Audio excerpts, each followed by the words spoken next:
Apocalypse Rising, nor the battle to the strong, and trials and tribulations. Hey, everybody, and welcome to the Seventh Rule with Cirroc Lofton. My name is Ryan T. Husk. Today, we are doing a look back at Deep Space Nine's Season 5. It's not a review. It's like revisionist history, kind of, where we look it over. We haven't done one of these yet, so it should be a ton of fun, really exciting. There's 26 amazing episodes. How are you today, Cirroc? I'm doing good. This is going to be a lot of fun because I think this is a great idea to be kind of reviewing the season and taking a look back each season. And I'm excited to be doing this one. Yeah, so first and foremost, what I did earlier today, just to get an idea of how much season 5 spanned, because I think a common theme we're going to see is just how much the show has changed in 5 seasons. The characters developed and all that, the characters, the story, everything that's just has developed in the last 26 episodes. So to get an idea, I looked back, what was the first episode of season 5? I don't know if you happen to have it in front of you, but if not, can you guess? Do you have any idea? Because I had forgotten.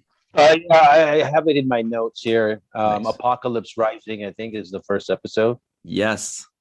So that was the episode where the 4 dudes become Klingons. I mean, Worf's already one, but they're changed into Klingons, and they go infiltrate the Klingon Empire to reveal Gowron as a spy. And when I saw that, I was like, oh my God, that feels like so long ago, right? It does. Wow. It feels like a long time ago. And just like the amount of things I think they stuffed into this season, particularly with the growth of all of the characters, we learned so much about each character in this season. Mm-hmm. Mm-hmm. Yeah, and just like the overarching story, like I thought, I would look back at what the first episode was, and it would be like, I don't know, it would be something to the effect of, say, nor the battle to the strong, or Rapture, or the darkness and the light, with Nana Visitor, with Kira's character, going after that Cardassian with the screwed up face. But then when I realized it was even that far back, I was like, wow, they've crammed so much change, so much story arc in this, that to think that a season ago they were just talking about suspecting that there may be a changeling infiltration, and since then the entire storyline has changed. Like, they've infiltrated, they've joined up with the Cardassians, now they're attacking the Federation. I mean, so much has happened. I don't know. I don't really know if we'll find an exact theme for this 5th season, because there are 26 episodes in it that are all very different. Yeah, that was the other thing I kind of took away from reviewing these episodes, is how different they are. You mentioned Trials and Tribulations. Yes. That being kind of a throwback episode and an homage to the original series. So that was thrown in there. And I remember the publicity on that was huge, because that was, something heavily publicized, and, TV Guide and all of these different outlets were publishing stuff about it. But it's not just that. I mean, there's episodes, for example, for the uniform, where we get a lot of Eddington's storyline. Yeah. And Sisko. I mean, so the amount of coverage in this season, I think, really grows the show and the characters in the show to a huge degree. They cover so many topics. The Nor the Battle to the Strong, for example, with Jake's character, I feel like Yes. Jake's might have had the biggest growth in this season, where we get to see him kind of attack more adult themes and subject matter. Mm-hmm. So that's one thing I kind of I'm happy to see about kind of reflecting on this season, the growth of Jake and him being, a journalist, and actually we see him in action as a journalist. So I think that adds dynamic kind of nuance to my character that wasn't there before, as far as maturing. Yeah, like upon looking back at the episodes, because I got to cheat. I got to look back and actually see what episodes there were in season 5, because there's just so many. These are 26 episode seasons back then, and the growth with all the characters. I mean, first and foremost, I agree with you.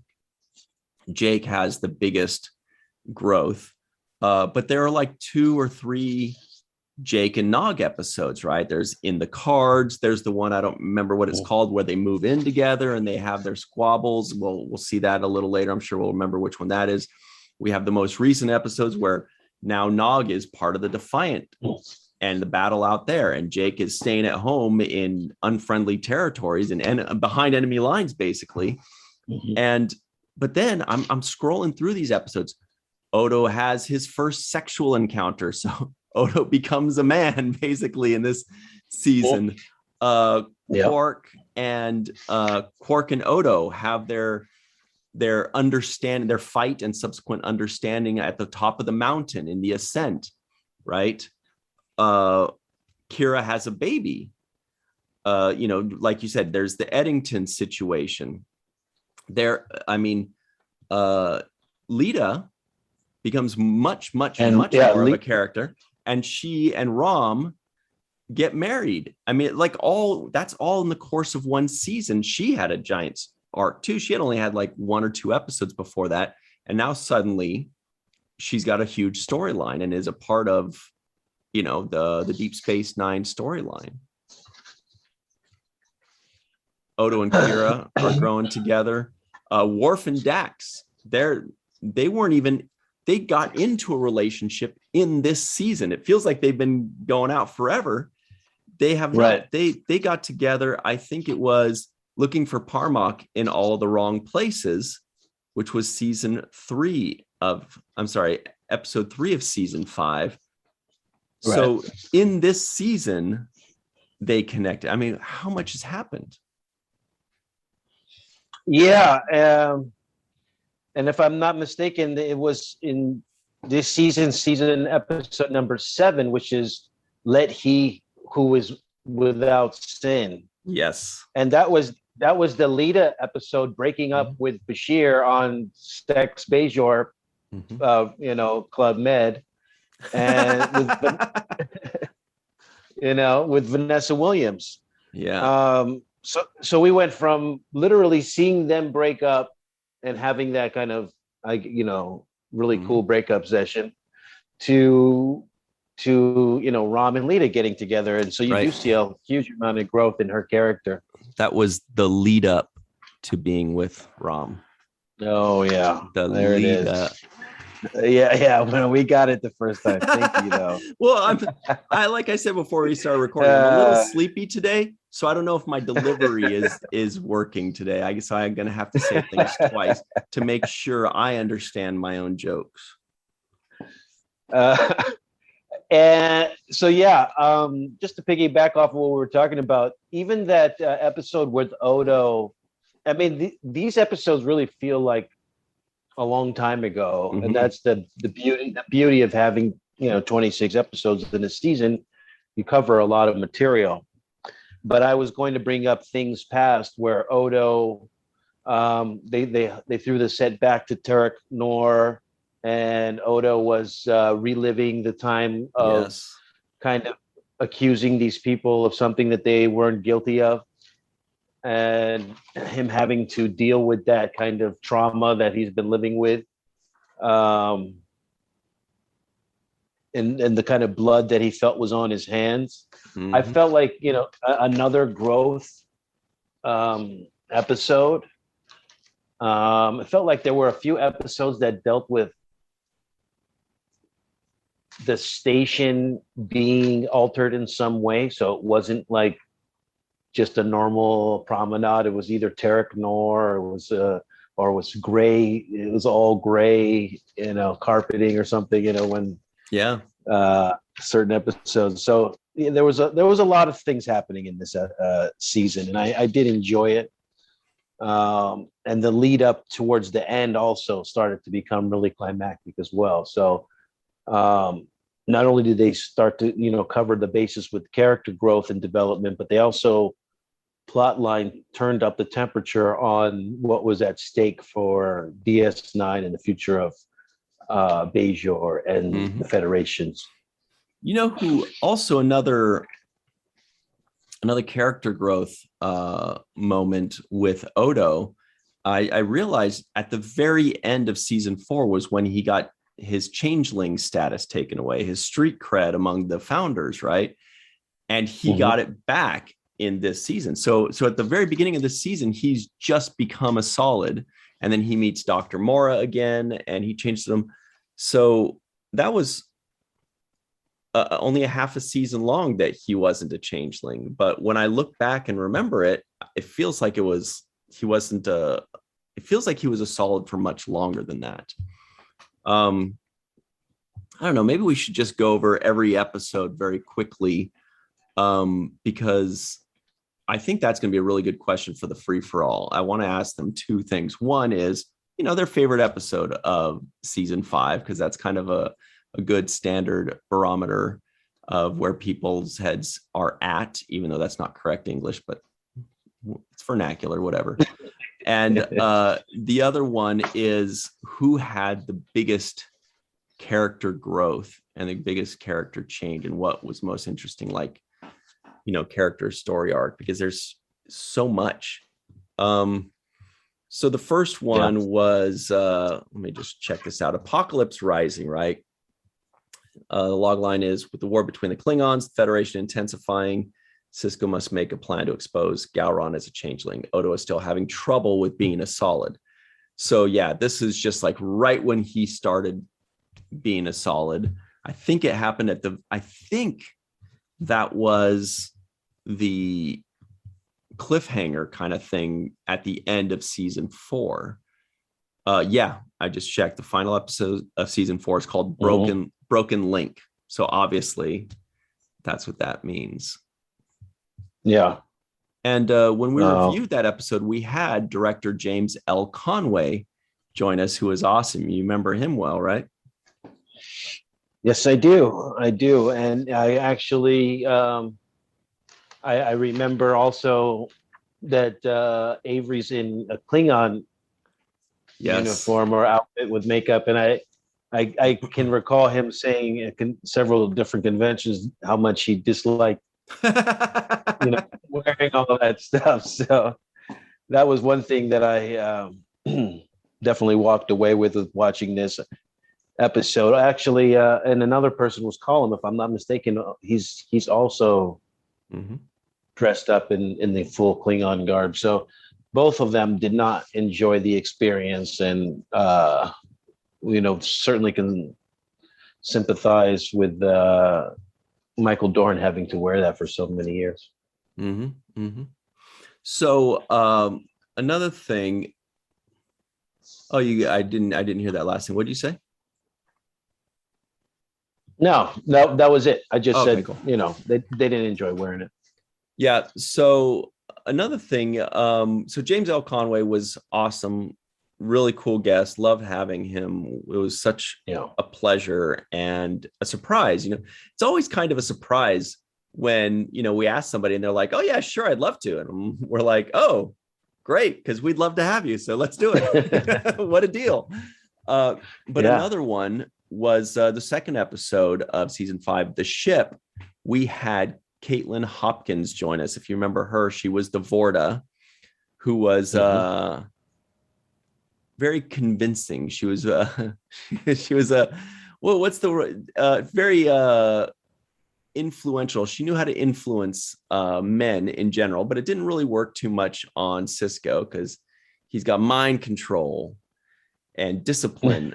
But she was an amazing guest, and I remember that is one of the episodes that I remember, from my first watch back in the day. Like, there are, like a handful, 10, 12, 15 episodes that really stand out.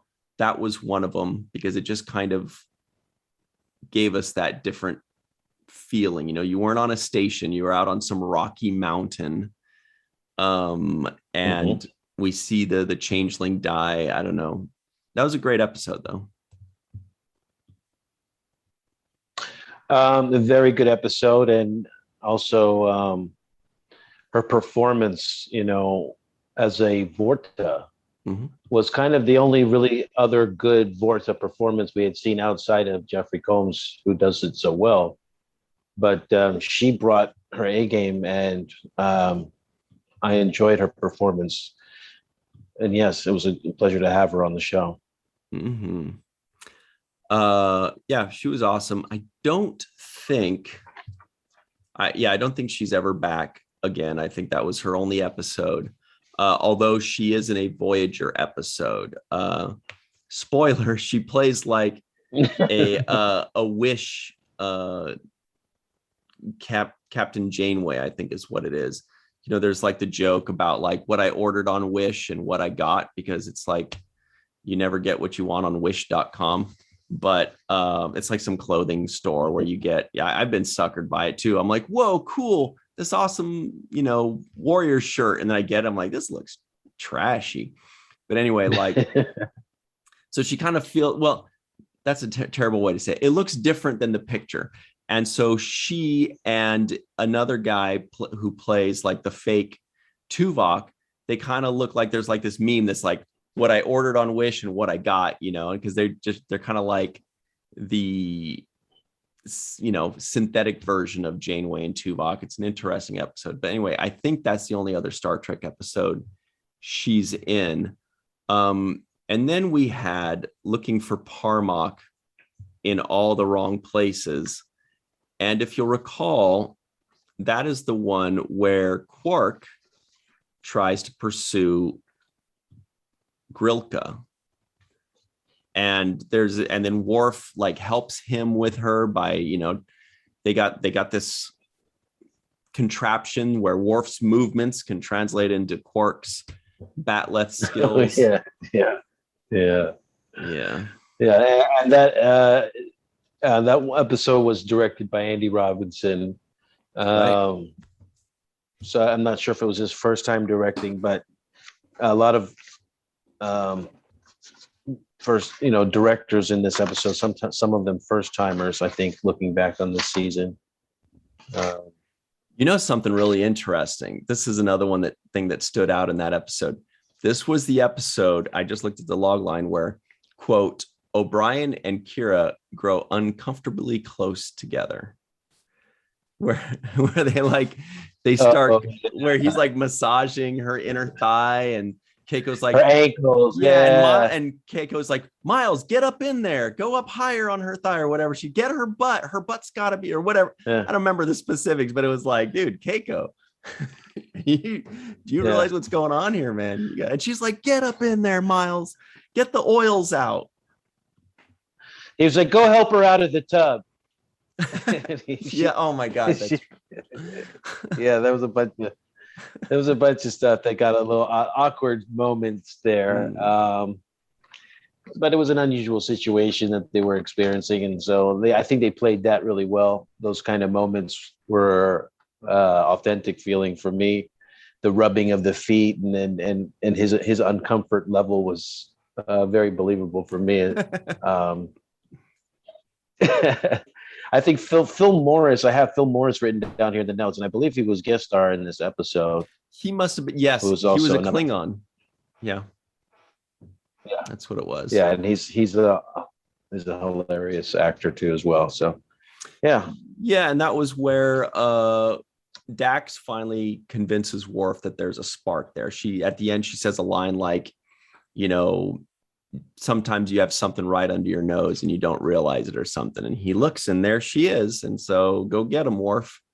But then next episode was Nor the Battle to the Strong, which we all know is your biggie. Our guest was director Kim Friedman, who we've had a couple times before. She's amazing.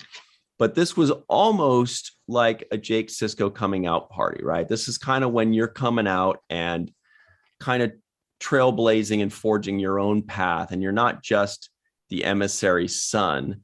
You're not just that rascally kid. They're giving you kind of your first adult storyline, right? Yeah, they're giving me a lot to chew on. It's, it's a Jake centric episode.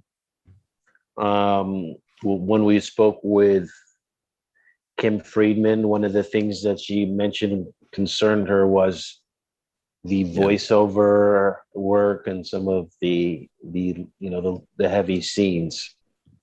But thankfully, we were able to pull it all off. I think it worked well.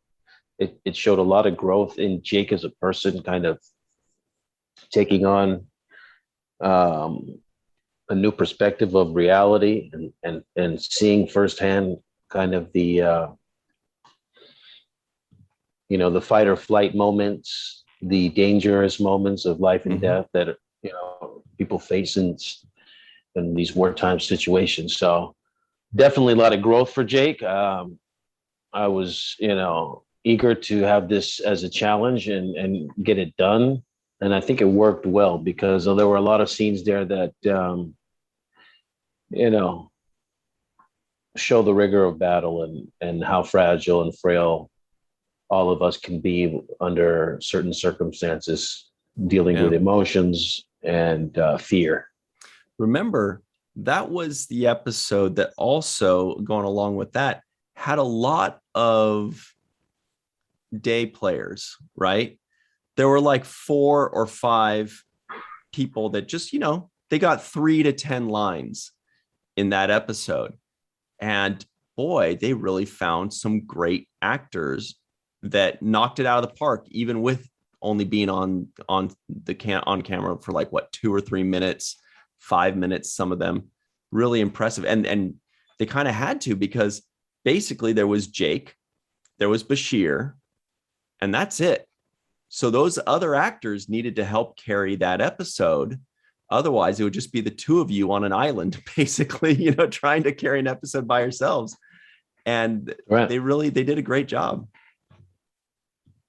Yes. That's the other thing about DS9. Not only do we have the cast, we have the recurring extended cast, and then we have, certain people that are maybe one-off, like in this situation. And even those people deliver A-quality material when it's all said and done. And yes, this episode was full of, and when we had a Bolian in there, that was pretty good. I liked it. I liked his jokes. And we had this moment as well where Bashir shows a lot of courage and becomes kind of a hero and risking himself to go get the generator.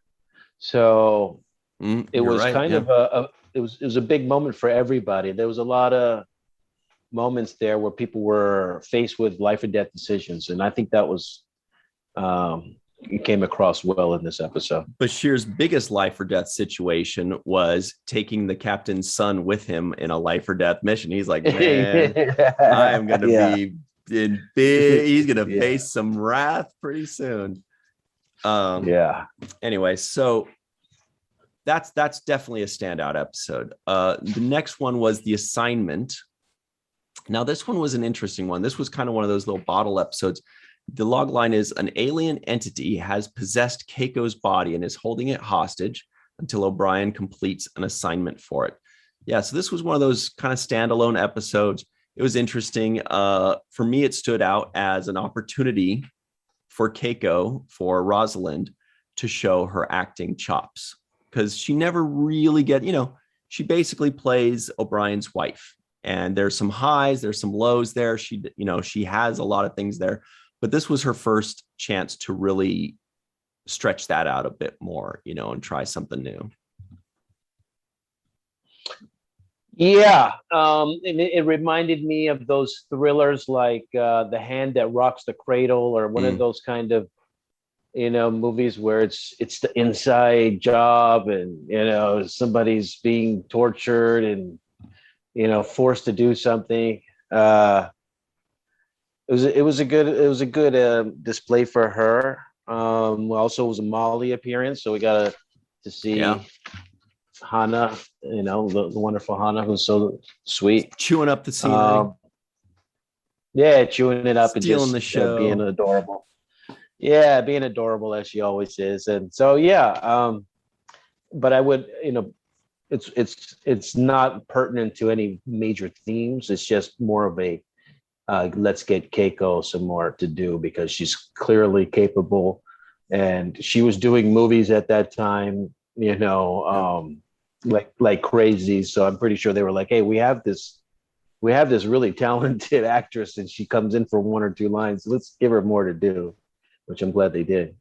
Good point. We're going to take a super quick break. Malissa Longo is going to join us for this second segment. And we got a lot more to cover. This is going to be so much fun. This is so much fun, actually. And we'll be right back on the seventh rule, if you can believe that. Hey, everybody. Welcome back. Malissa Longo has joined us, if you can believe that. Yeah. Actually, I think Aaron, this might have been his most appearances to date. Aaron Eisenberg as Nog in season 5, probably the most episodes, especially in the last 5 or 10 episodes of season 5. Yeah, definitely. But more on that in a moment. Right now, we're talking about Trials and Tribulations, which was, Cirroc, as you said, that was the big thing that everybody was talking about at that time, right?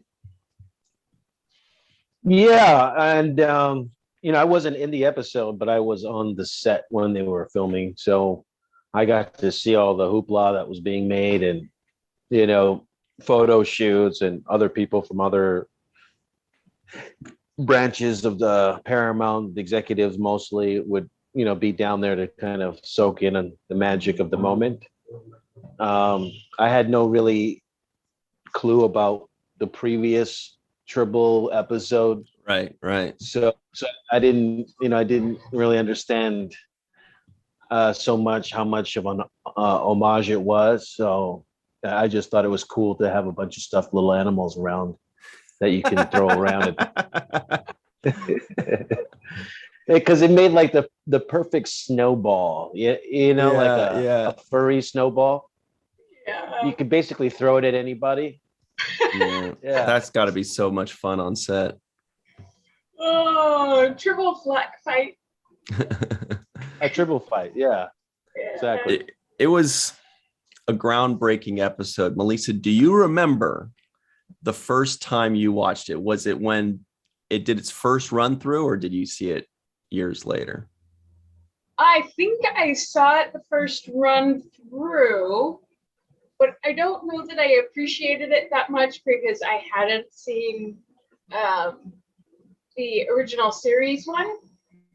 So, but I definitely have a better appreciation now that I'm more immersed into the world of Trek. So, and I think it was brilliantly done. The colors were amazing, and it was just a brilliant homage to to Trials and Tribulations. Or wait, yeah. The original Trouble with Tribbles. Trouble with Tribbles. Yes. I remember it when it had its first run, the first time, because there were commercials leading up to it, like previews, and they showed, I think in the preview it showed like the fight scene at 10 forward or whatever it was, the mess hall, and we remember seeing that and be like, whoa, that's what the whole buzz was with the nerds, with myself, my friend Darth, and his dad. We'd usually watch it together.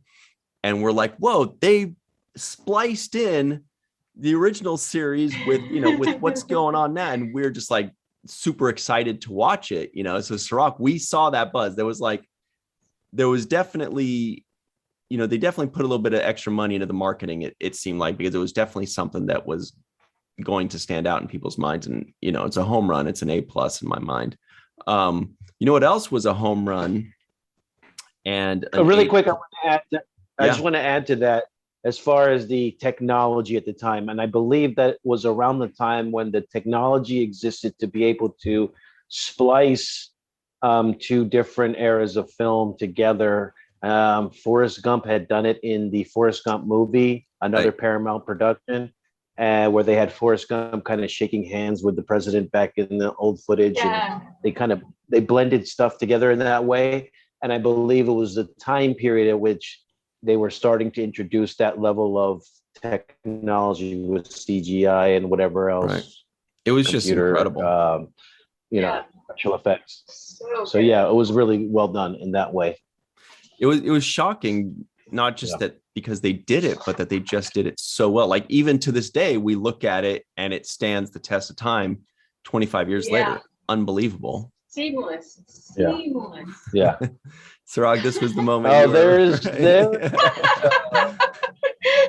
That's just.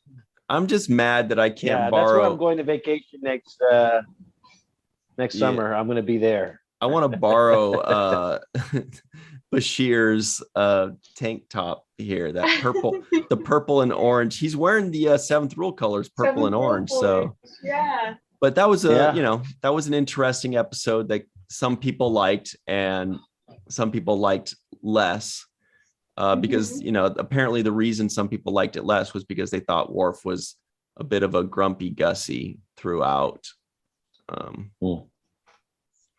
But then there was things past.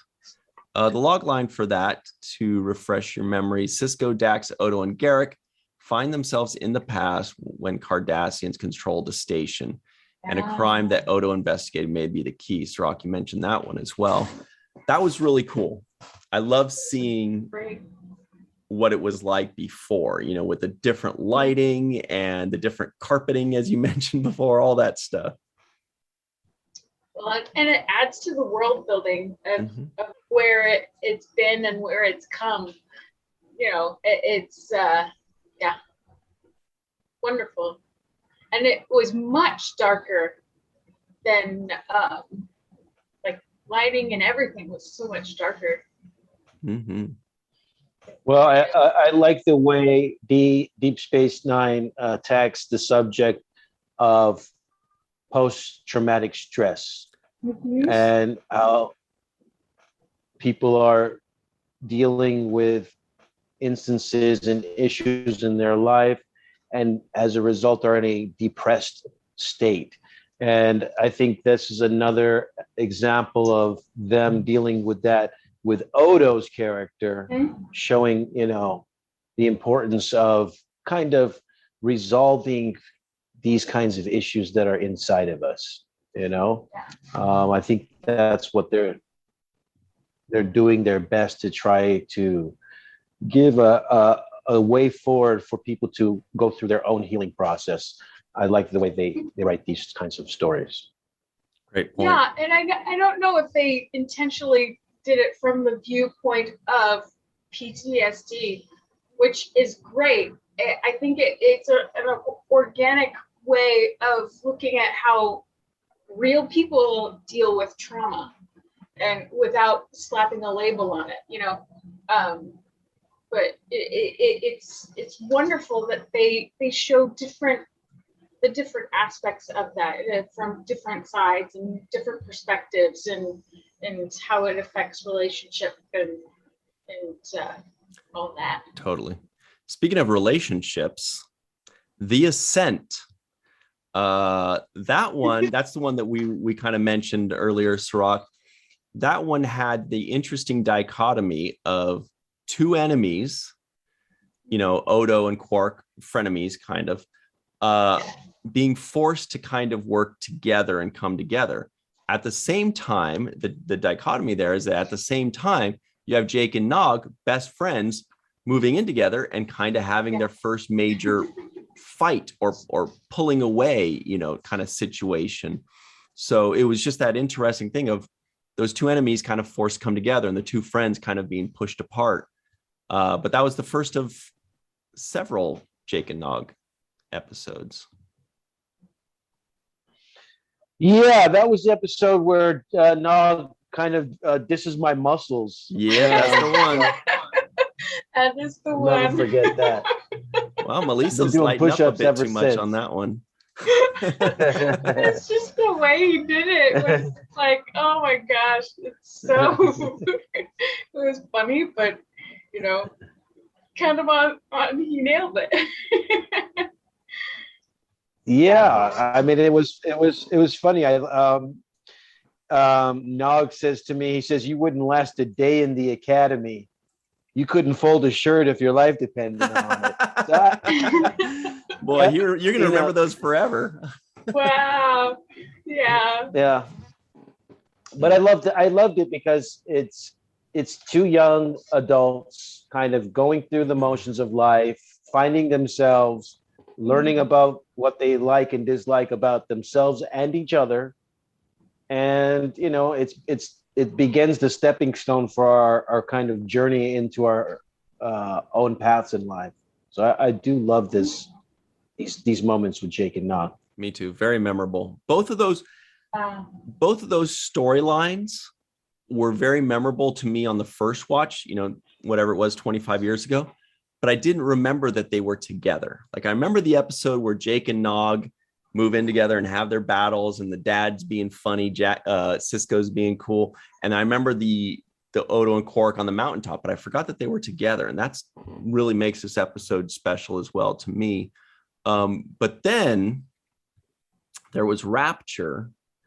Now this one was another one of those kind of standalone type episodes in a way, in that Sisko starts to have these visions on how to help Bajor, but they're killing him.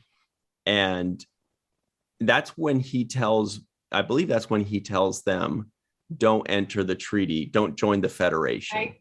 And that comes to fruition at the very end. Mm-hmm. Bajor must stand alone. Right. Yeah. And other notable thing real quick, Cirroc, I want to remind you, because something very notable there, directed by Jonathan West. And whenever you get a DP, especially one that was like the main DP for Star Trek for years. Yes. When he gets a chance to direct, there are going to be some interesting things to watch, to keep an eye on, Yeah, I mean, and just the level of familiarity he has with everybody. He's there every day.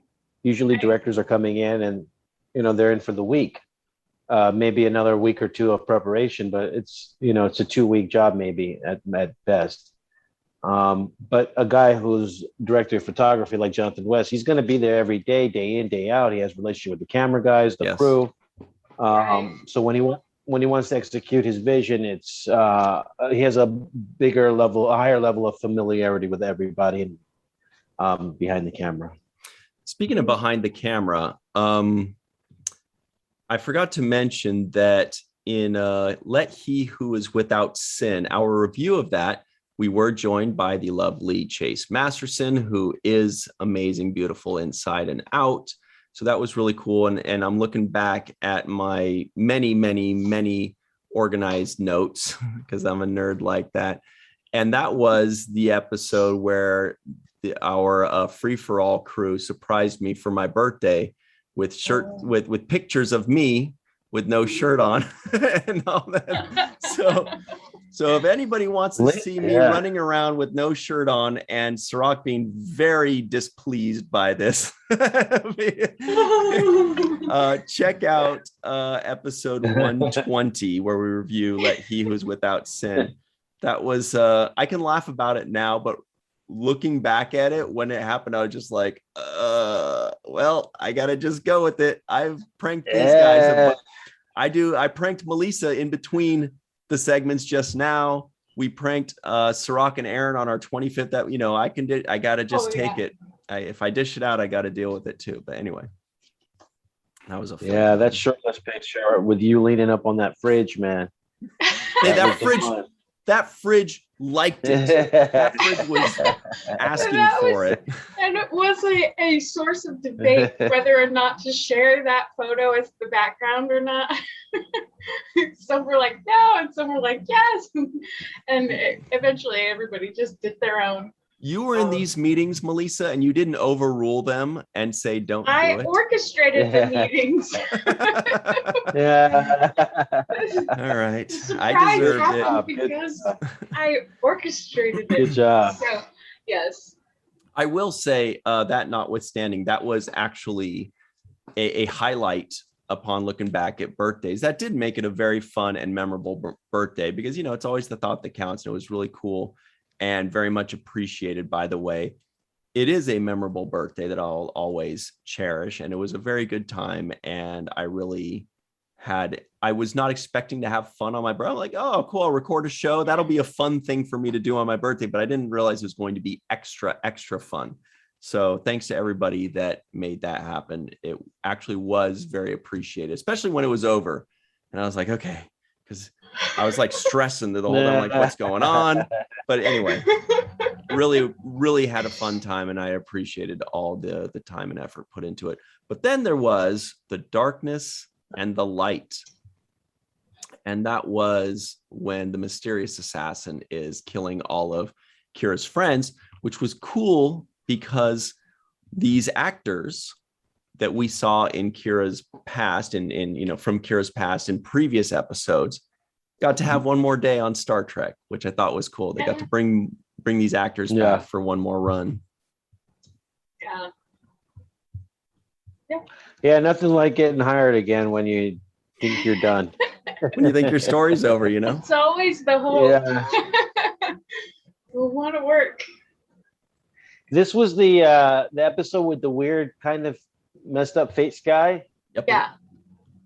So it was kind of like a horror episode. Every once in a while, DS9 kind of it leans into the thriller/horror lane and kind of plays its hand over there. So this is definitely one of those. Yeah, it was dark and like kind of a dark set. I remember that episode with a good mystery. A good mystery, yeah. Mystery that it wasn't a typical mystery. Yeah. Speaking of a typical mystery, we also had the Begotten, which was when Odo's, I'm doing air quotes, dad, Dr. Mora, comes by and is helping them with that infant changeling. And this was the one that ends up with Odo getting his changeling superpowers back from the infant that says, I'm going to turn you into a bird and now you can do it yourself forever, which was a little confusing, but beautiful. Very nice. It was a really good story. Odo's chemical makeup may have not have changed, which is why the infant could have given him that gift of life, since the infant had the what's the word I'm looking for? Somehow it knew that it was not going to survive. So maybe instinctually, maybe with a foresight. Yeah. I'm sorry, Melissa, go ahead. Oh no, and I was gonna say, and that's the one where Kira gives birth and the birth of the cowbell. Oh, bless you for saying that. This one. Yes. Yes. Yes. Cowbell. Yes. No, I was just going to say the thing I remember most about that episode was the trust that Dr. Mora had to re-earn from Odo, because Odo didn't trust his testing methods and he thought he was being cool. And it turns out that Dr. Mora did really care and was concerned about the life of this changeling. And the other thing that I noticed too was that we learned that the founders send these babies everywhere to determine whether a culture will accept them and to see how they are treated. So they will decide whether they wanted to go there or not. I thought that was a clever idea as well. Right. That was the most beautiful line of, like, they said something like, the way that other cultures treat the defenseless is Right. tells us more about them. That was really good. Then we had For the Uniform, which was, oh, by the way, Dr. Mora's first name, everybody knows, is Jim. It's a football joke for everybody out there. That is okay. For the Uniform, you mentioned For the Uniform, Cirroc. That was one of the beautiful Eddington episodes. And I think that's the line. Is that the line where Sisko says you betrayed your uniform, which was just, and the way he delivered it was so powerful. Yeah.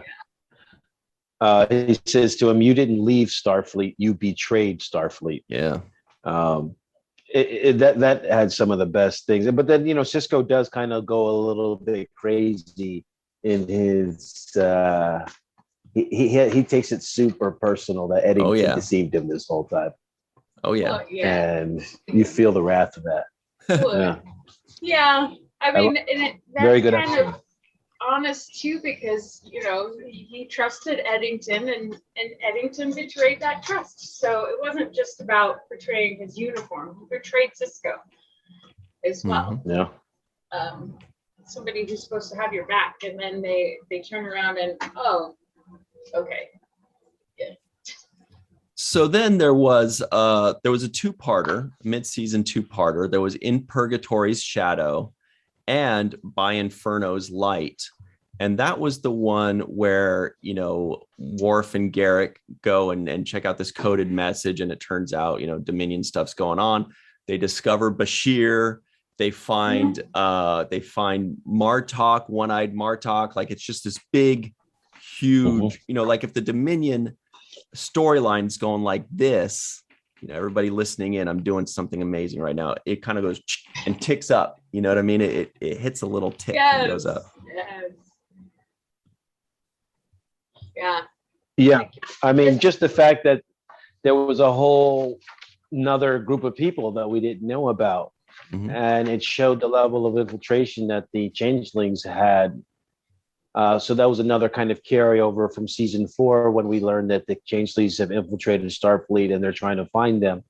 Now we see to what extent, and the guy who we thought was Bashir this whole time, is not Bashir. So that was pretty amazing too, because you kind of almost want to go back and watch and see if he was any different in the last 10 episodes or whatnot. But he wasn't, and we found out afterwards that they didn't tell him at all. They didn't tell Sid so that he wouldn't act it out any differently. Now, of course, on that particular episode, he did act a little differently. He's like, would you like a sandwich, perhaps? And we're like, okay, now I catch you. Now I see the gleam in your eyes. Now I got you. Yeah. And speaking of Bashir, the next one was Dr. Bashir, I presume.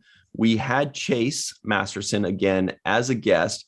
This is the one that really gives Bashir his big jump in his storyline as well. He's no longer the young bumbling doctor or the eager-eyed kid. He's now like, oh, by the way, I'm a supreme being. It's this whole thing. Don't worry, I've been faking. I'm really better than everybody. Yes. Yeah. Didn't we have a guest star in this episode? I thought. Yeah, it was Chase. Okay. Oh, a guest star. Well, Also Bob Picardo. Right. Bob Picardo, yeah. That's what and Bashir's parents, but yeah, absolutely, Robert Picardo.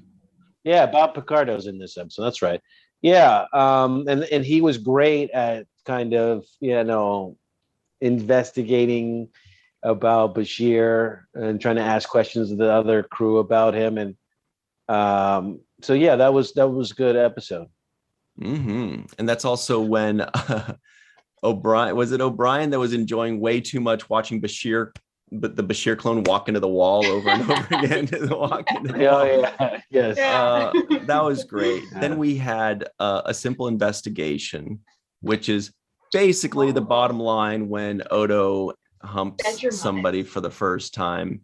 So that was what they call it on that Star Trek Great Moments card. They called it Odo's first Intimacy. Yeah. Oh. Bedroom Yes, eyes. that was bedroom eyes. Yes. Oh, right. That's what it was. That was her big pickup line. Mm-hmm. But anyway, we don't need to get too much. That one was, I think we covered that one. I wish we had that card. That trading card was the best. But the next one was business as usual. But again, one final thing to say, that was a big change in Odo's character arc as well. He's, it's kind of like more growth. He kind of becomes a man. First, he went from like a changeling to a solid to a changeling. Now he's finally enjoyed the company of a woman. And that's all there needs to be said about that. And then Kira was like, well, maybe he's not so bad. Wow. Then there was business as usual. The log line for that, to refresh everybody's memory, Quark must wrestle with his conscience when he becomes involved with arms merchants. That had some very interesting guest stars as well, directed by Alexander Siddig, of course. Yeah. Mm-hmm. Yeah, that was so interesting. It was interesting to hear Armin's stories about how Sid handled the actor on that show. Mm-hmm. A very good, talented actor, but also, you get to. So we're going to go to our free-for-all in just a minute, but before we do, just real quick, this last one before we hit the final six, Ties of Blood and Water. This is when Kira basically loses two dads in this episode, right? Because she remembers losing her first dad, and she loses this gentleman that thinks of her as his daughter. It was directed by Avery Brooks beautifully, and that was also a good standout episode. Another example of post-traumatic stress. Yeah, and it was showing how people cope, and how Kira copes with stress. It was initially to run away from it and to avoid it, and she deals with having to face it head on in this episode. So that's where her growth comes. Good episode. One final thing to say in the episode we just passed, Business as Usual, which was the great Quark Dilemma episode. Something to remember is that Armin Shimmerman joined us for that episode, gave us some great insights, really cool conversations. So everybody at home, make sure you go check out our review of Business as Usual. It is episode number 131, Seventh Rule episode number 131. It's with Armin Shimmerman, and that's a great one. So we're going to move to the free-for-all. We do want to give a very special thanks to Carmen, a.k.a. Skillet, TJ Jackson-Bey out in Missouri, Bill Victor Arucan, Arucan, Yvette Blackmon, Homer Freezy out somewhere in New Yeezy, Eve England, the cookie maker in Wales, Dr. Anne-Marie Segal, Dr. Susan B. Gruner, Tim Baum, Titus Mohler, John Mann, Mark Roco, Darlena Marie, and Rex. Hey, Wood. Mark Roco. We should call him, his middle name is Almond.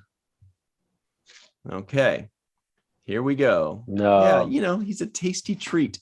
Anyway, we'll be right back on the, like Almond Roco, whatever. Everybody, welcome back to the Seventh Rule with Cirroc Lofton, of course. We also have, hello. See, he knows. We have Malissa Longo, of course.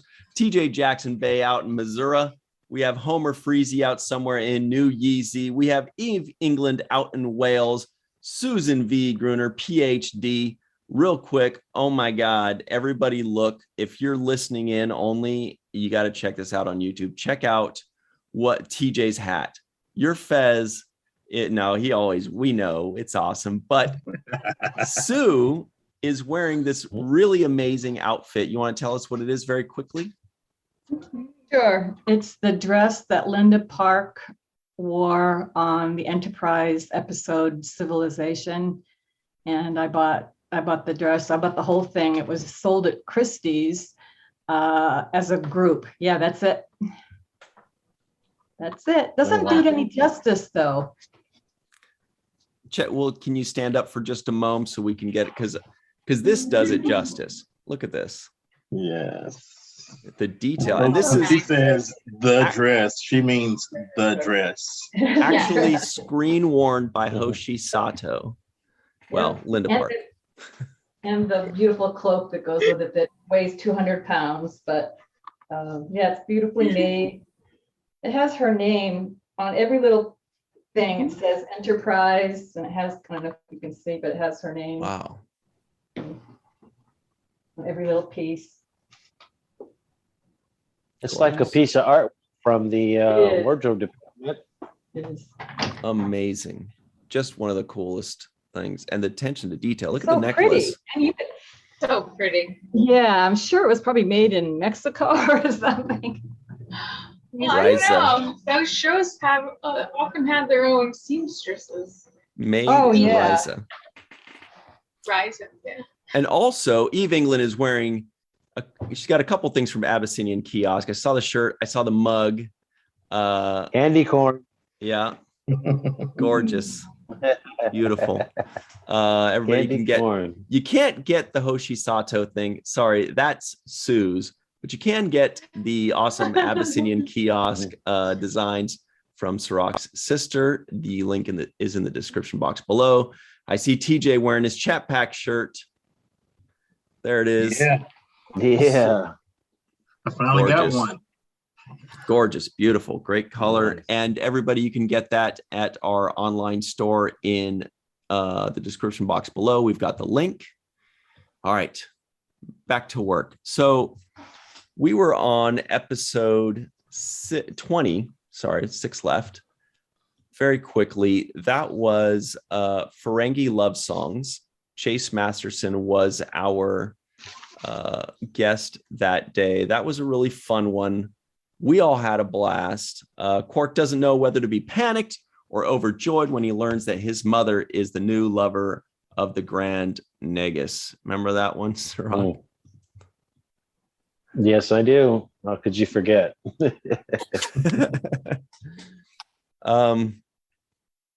Also, Soldiers of the Empire. Dax and Worf accompany Martok on his first command since being held by the Dominion. That was another PTSD one, right, Malissa? That seems to be like the third one of the season that really dealt with Yeah. that. Mm-hmm. Okay. On Martok's part. Yes. Right. I feel like these we just Yeah, reviewed. dogs in this episode too. Mhm. Yeah. Right. That was a great one. He was in like 4 or 5 episodes in a row starting around now. Then there was Children of Time. Yeah. Our guest was writer Ethan Kalk. And that was a great one because he got to give us the insights on, where he got the inspiration for writing the episode, on the whole pitching process and all that. And it was just a really fun and interesting episode because we kind of get one of those what if stories. Like, what if they never come back to the station and they have to create a life? What would happen then? And it was really cool. We find out that Odo has feelings, or Kira finds out that Odo has feelings Right. for her. We already know. Oh, we know. Yeah. Great one. Then we've got Blaze of Glory, which is another and the final Eddington episode, right? Where Sisko basically has to get Eddington out of his prison cell to help him on a mission. And Eddington, we find out he's married and all this stuff. And he and his wife are kind of happy to see each other, but they're also like, whatever. I know. The warm welcome. Yeah. If you're gonna go out in a blaze of glory. That's the one. Yeah. Then we've got Empok Nor, which was really cool. It's kind of like the sister station to Deep Space Nine. That one was kind of like a thriller. Andy Robinson gets to show off his acting chops. Aaron Eisenberg gets to show off his acting chops. There's some really good character growth there for both of them. Yeah. Okay. Yeah. What to say about that? Trying to remember that a little bit. But It was when Garrick goes psycho and starts killing everyone on Empire. Not he killed one person, but yes. And okay, yeah. And Nog was the eager beaver volunteering for all the dangerous stuff. Then we had a quintessential Jake and Nog episode in the cards, which was just, I did not remember this one as much as I wish I did. So it was a real delight to watch it, a couple weeks ago again. It was just, I had forgotten what a great episode it was. Yes. Soulless minions of orthodoxy. All for the Willie Mays baseball card. Yes. And now lastly, we had Call to Arms. Our guest was the legendary writer, Mr. Robert Hewitt Wolf, who has been a guest a few times on our show. And we absolutely love and appreciate him and his time and his work. This was the last time that he was on the writing staff, at least on a regular basis. So it's a real pleasure to have him join us. And this episode is, it's where the yamik sauce hits the fan, right? It's when they all kind of have to what's called cut bait and run or something like that, right? Yeah. Did we ever figure out what a yamik is? No. Working on it. But we will. We're going to ask Robert and Ira, and one of them will know or make something up. Yeah. So that leaves us to where we are. What were you going to say, Cirroc? Unbelievable episode. Unbelievable. It was rated 9.1 on IMDb. Just excellent. Yes, and Robert talked about not knowing where season 6, episode 1 was going to be because they always left it up in the air at the end of the season. So they definitely they turned the temperature up at the end of this season 5 and left you wanting more after watching it. Yeah. Which was also a fun tidbit. About the writer's room and how they approached the season finale, and then the season premiere of the next season. That was pretty cool as well. They really left it that way, not knowing the plan for the next season. That's pretty amazing. Yeah, pretty amazing. Yeah, I think so. There's no bind I don't think they can get themselves out of. They're just clever writers. So I'm sure they're able to get themselves out of something if they wanted to. But no, I'll take Robert at his word that that's how they left it and that he really didn't have any idea going forward of what season 6 would entail. So I believe him. And I also believe him because when we were filming, they were constantly doing rewrites. So literally I'm showing up to work. I studied all the material for the day, but then everything I studied is completely thrown out of the window because there's the rewrites. and so I'm like, when are you guys rewriting this? Because last night it was cool. Today it's not. So you must have been up all night writing. So I would believe that they would not know that far in advance because even as we were filming, they still didn't quite 100% know what they wanted in or out. Well, and that's where all the color cheats came in the script. Yeah.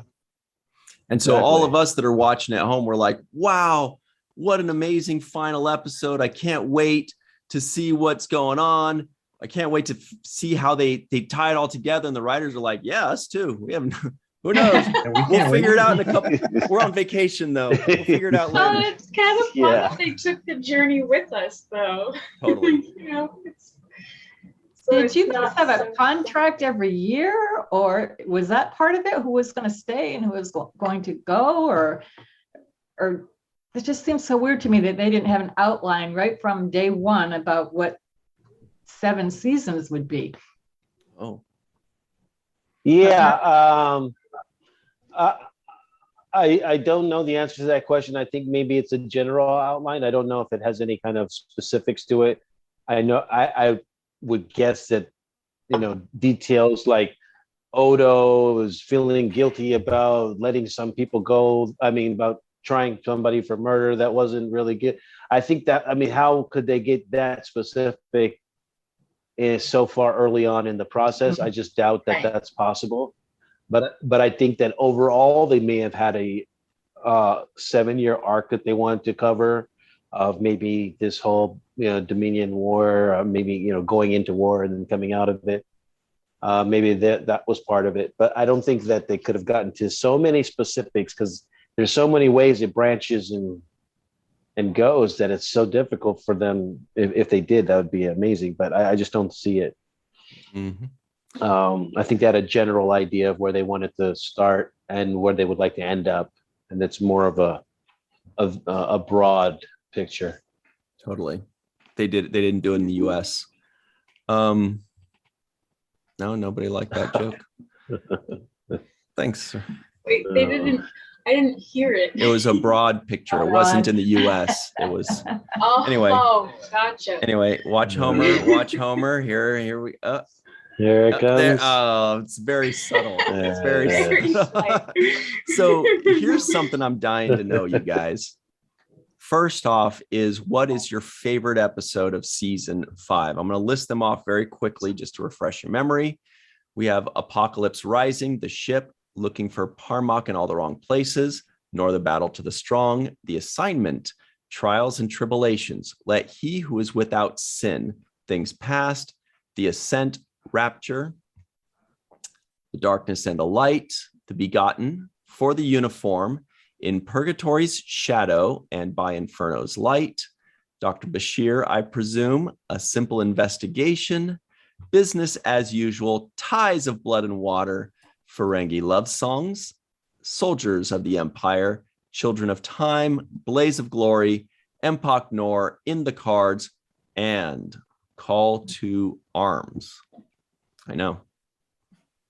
TJ, are you ready for this one? I feel like you showed up today prepared for this question. That's funny that you say that because I am. Yes. So there are so many good episodes in this season that it's really hard to choose a favorite, and so I chose 5. Excellent. Which 5? That'll work. Nor the Battle to the Strong is one of my favorite episodes of all time, featuring Jake Sisko and him kind of going through that journey. I love that journey. Mm-hmm. I like Rapture because it's a good Sisko episode, and also Jake. And a great song by Blondie. That's all right. Remember Blondie? It was like 1979. Yes. Anyway, sorry, please continue. Yeah, no worries. For the Uniform is one of my favorite episodes of all time. Also, Soldiers of the Empire. Although I can't, learn that song, the battle song. And In the Cards. Like, who doesn't like In the Cards? Mm-hmm. It's a great episode. And I specifically avoided like the big episodes because, of course, those are everybody's favorites. Counterculture guy. This guy, he's like, I'm not a seller. I'm not going to go with the biggies. I'm going to go with the ones that deserve the love, right? Sometimes they deserve some mentions. Who else looks prepared? Melissa's still looking at all the episodes right now to figure out hers. Sue's nodding yes, meaning she's doing the same. Eve is completely prepared. So she is like ready. She's like, pick me, damn it. Pick me. I'm ready. I'm so ready. All right, Eve, what do you got? Oh, I think it's the same as what TJ said. It's just when you reel them off like that, you sort of realize how many amazing episodes there are, and just the whole season is just, it just got better and better, and you just got better episodes all the time. I just think it is almost impossible to choose a favorite, because I think as a whole you have to sort of see the whole thing together, because it just develops so many different characters. I mean, for Jake's character, I was surprised looking, rewatching it, how Jake gets so many great episodes and a great development arc in this season. I think it's probably my favorite one for Jake. I mean, obviously we've got the Trials and Tribulations one. That is just a classic one, but again, it's a very obvious one. In Purgatory Shadow, the twist, you can't beat that twist. And I think that's where it really starts for me, really just that this is where all of the excitement happens. We've had all of the intrigue, we've had all of the the infiltration of the Dominion, and we sort of get to this point where everything starts coming together, which I just think is just genius. But I think as is Halloween, I think I'm going to go with the less obvious answer and say Empok Nor, just because it was really creepy Halloweeny. So, and I just really, there was something about that. I think when we reviewed it last time, we were looking at that, it was just so different because of the coloring and the set design and everything about that. So yeah, I'll go with the least obvious answer for this one. I knew it. No, you didn't. No, I had no idea. No, I didn't. All right, Homer, you look very prepared. Do you have a favorite or group of favorites? Are there episodes that you think deserve some extra love that don't usually get them? I'm not going to try to be a contrarian like TJ. I know that Ira, so you're being contrary to me. Yes, I'm being contrarian. Therefore, you are a contrarian. Yeah, I'm being contrarian. So I'm going to go Trials there too, but Trials and Tribulations, and that one, because I love the original series and I like those colors, and it was amazing how they're able to bring that back and to recreate it the way that it was, and using the lighting and everything just to do that. And then if you haven't been, you got to go to Ticonderoga, New York, and take the tour of the sets that they have there, because you're going to feel like, oh my God, I know where they did this stuff for Trials and Tribulations. But the one that's my favorite, it's not that it's like I necessarily think it's the best, it's my favorite. And it's because of our episode when we had James Conway on, and I had the script for Apocalypse Rising, which was his script that he had used. And he has all of his camera angles and the way he's got the shots set up and everything. And so I can kind of visualize it a bit better. And so I'm more connected to that one. So that would be the one. Gorgeous. Awesome. I remember that with the picture of the holding cell and where people were standing and what was going on. Yeah. And how he had already pictured that in his mind before they went to shoot it. Yeah, he had everything all written out. Sue, what do you think? You look very ready. You've definitely crammed. No, I haven't. I haven't crammed. I mean, just now. I can't. I'm looking at.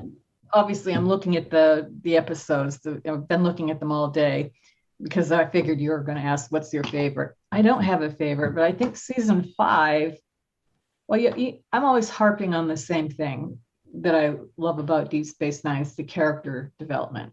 The characters are so deep. And I appreciate that. That's what gets you hooked on a show, I think, at least for me. I think the development on this season 5 was the most of any other, so far. It's from what we've seen, I think they really dug deep into some of the characters. I don't know if it was a combination of writing and what the actors turned out they could do. I have no idea how they do things like that, but I just think that like Nog and Jake, they completely, Nog is not a thieving little annoying little Ferengi. He's a smart, stands up to Klingons. He's, like I keep saying, he's commander material. Jake grows up in this season. He sees some terrible things and he does some cool things. And I just think it was a great season in general. There's so much packed into this season. It's just amazing. I don't know how they do it. I'm now owning an actual costume. I'm thinking, how long did they have to make a costume? Cirroc, what you're saying is true. Did they have a day to make costumes if they changed a script or changed something major? That they could have.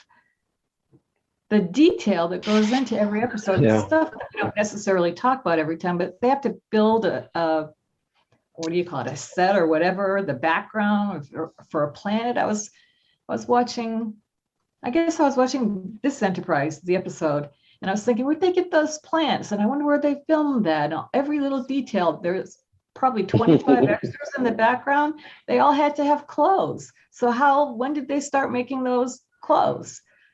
So it's the same, again, I'm veering off course a little bit, but there was just so much development from the beginning of season 5 to the end. There's a huge amount of things that happened. Absolutely. It's just amazing. It's a great season. I give it a 10. Echoing our sentiments from the beginning of the recording, where it's just like shocking when you look back at the first episode of the season being Apocalypse Rising, when the four of them are like Klingons infiltrating. We're like, wow, that feels like a lifetime ago. It does. Odo was a human. Right. Malissa, do you have a favorite or a few favorites? I do have a few favorites. I am going to say Trials and Tribulations because I do think it should always get mentioned, because visually it is stunning. It's a work of art. It's so beautiful. The colors are so vibrant and fresh and rich, and you definitely feel like you're in a different space station, different time than Deep Space Nine. And I love the contrast that it shows, and it doesn't feel forced. It feels organic, and it just feels like, we have journeyed into the past, into this other time. So I do think that should get mentioned. But also, I'm going to echo Eve with Empok Nor, because that, again, a whole different tone of show, a whole different episode, and they do it beautifully, from the lighting to change, redressing the set, and the music helped too. And then also In the Cards, I love that one, and the very last episode, I think, as well, because it was just brilliant. Call to Arms. Yes. Yeah. Cirroc, what do you think? Yeah, definitely a lot of growth with characters in this season. Obviously, I think I would say that Nog, Jake, and Lita have the biggest growth this year. And then we begin the journey of kind of Odo's relationship growth, and also, the Worf Dax growth. So those are going to be huge as well. So I like this season. My favorite, obviously, for me, for personal reasons, is going to be Northern Battle to the Strong. I remember filming it. I remember it being like a coming of age story for Jake, having to deal with some real adult situations. And I like the fact that he was facing more mature kind of content for his character to kind of latch on to. And then my other favorite episode is the last episode that Robert Wolf joined us for to discuss. I think Call to Arms was an excellent way to end a season. If you want to leave the audience wanting more, the fact that they divided the cast up into those that went to the Defiant and those that stayed back, I think is excellent writing. And I would say that also is just one of my top episodes. I really like the way the relationships were played out in that final episode, where you had people like Odo and Kira have a real serious adult talk about where they stand relationship wise. You had Garrick, having a talk with Zial about how he felt. There were moments there that I thought were really good for showing how much the characters care about each other and how much was on the line for the survival of Deep Space Nine. All right. So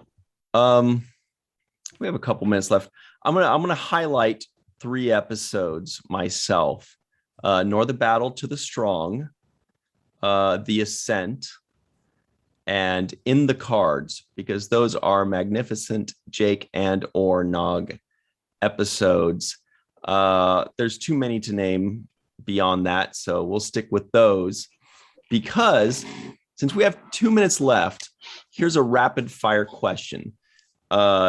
Jake becomes an adult, right? A writer, and he stays on the station. Nog becomes an adult and is now a cadet on the Defiant. Odo becomes a solid and then back to a gooey guy. He has his first intimacy. Kira and Odo get together. Garrick and Zial have things going on. Bashir becomes a super genius. All these things. Who do you think had the best or most interesting character arc in season 5? In 5 seconds or less, Homer. How about that? Being put on the spot and going first, I'm going to say Odo. And the reason being is that it was hinted at, I think, in season 1, that he had a soft spot for Kira, and you kind of picked up on it. And finally, there's something that's out there. So he has gone from, as you say, from goo to solid to goo to romantic interest, possibly. But and it was really cool the way that he did this. Like, we've got this battle going on, so maybe we just put this to the side for now. And yeah, that's good. I feel better already. Malissa, do you have a favorite character arc?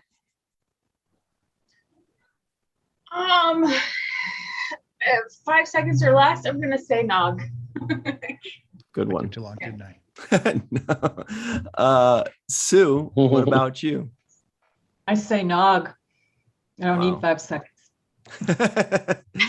You could almost say that for the whole 7 seasons, right? It's kind of the best character arc. What do you think, Eve? I think I'm actually going to say Bashir, just because I think the fact that when he sort of almost becomes unshackled from this secret that he has, he just becomes a totally different character. And I feel like he just matures so much in this season from, when you see him in the prison camp to then how he is then at the end and how much more mature and confident he seems. I always think that's quite interesting with Bashir. Totally. TJ, your thoughts? Okay, first of all, Nog, but my non-obvious answer is Quark. Nice. Nice. Yeah. Okay. I mean, we've seen him go to testify, although they got shot down, and then we saw him grow a conscience when he stopped selling weapons. Very good. Yeah. That was what episode was that? It was Business as Usual, right? Yes. And then the Ascent was where he was going to testify against the Orion Syndicate. That was with Odo, the one on the mountain. Yeah, Right. and then Ferengi love songs with all the people beaming into his closet. Yeah, right. And he had to get his mom back together. Cirroc, what do you think? Biggest character growth? I don't know if you can hear us. Oh, there you are. I can hear you. Can you hear me? Yep.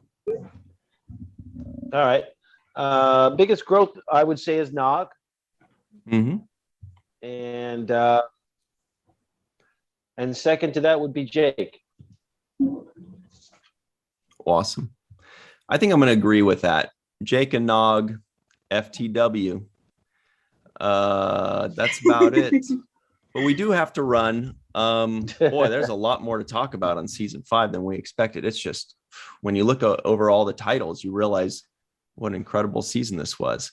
But thank you, everybody, for joining us. Homer, Eve, Sue, TJ, Malissa, for Cirroc, Lofton, Aaron Eisenberg, and myself, and Russ Hasledge of Odyssey Radio. Thank you all very much. And always remember the 7th rule.